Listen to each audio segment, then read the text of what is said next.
To reset your home screen layout on your iPhone 15, you need to go to your settings. After that, you need to swipe down and you need to tap on General.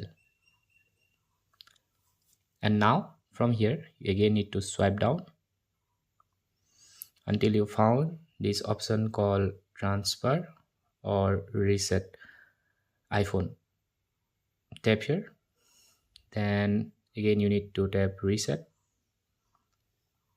Now from here you will see this option called Reset Home Screen Layout.